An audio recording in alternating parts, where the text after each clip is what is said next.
When most people think about banks, they imagine something very simple: a safe place, a vault, a building where money is stored and protected.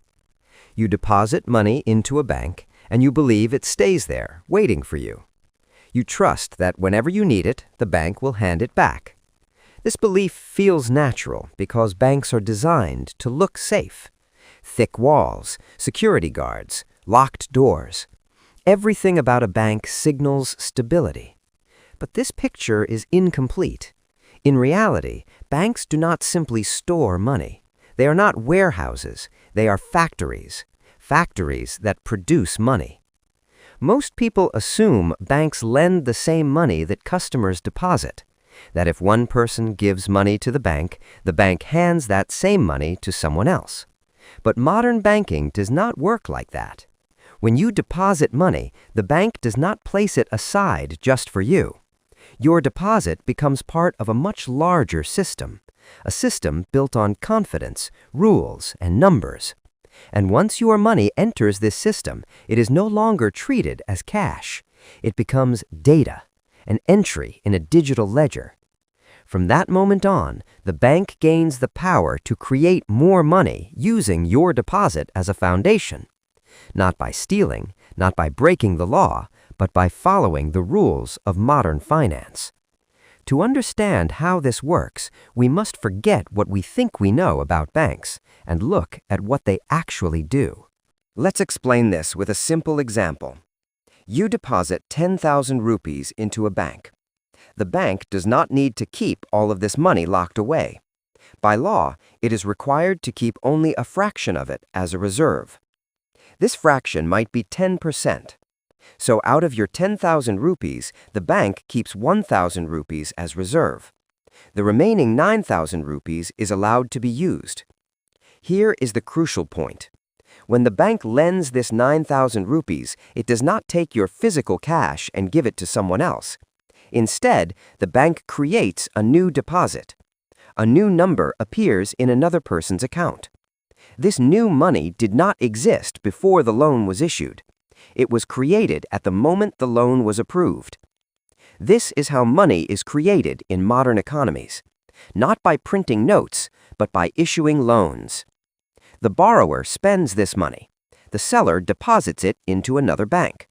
That bank keeps a small reserve and lends the rest again. Each step creates new money. The original 10,000 rupees remains visible in your account, but additional money now exists elsewhere in the system. This process is not accidental. It is designed, and it is the foundation of how modern economies grow. As this process continues, money multiplies. Each time money is deposited, a portion is kept as reserve, and the rest is lent again. This creates a chain reaction.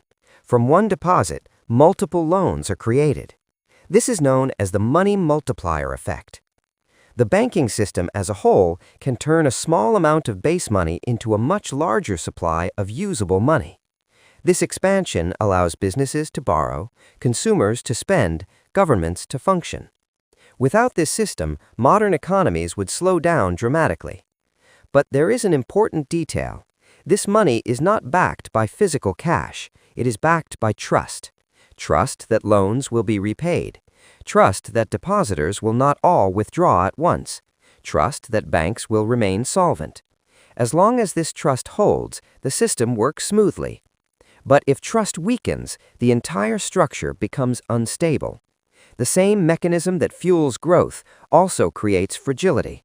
Money multiplies easily, but it can disappear just as fast. This system is legal and regulated. It is called fractional reserve banking. Governments allow it because it supports economic expansion. Central banks supervise it by setting reserve requirements and interest rates. But this also means banks hold enormous power.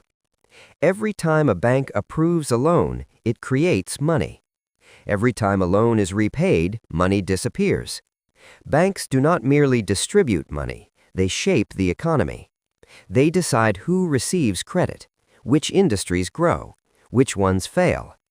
This power is not absolute, but it is significant, and it is largely invisible to the public. Most people never see money being created. They only see the effects: rising prices, booming markets, or sudden crashes.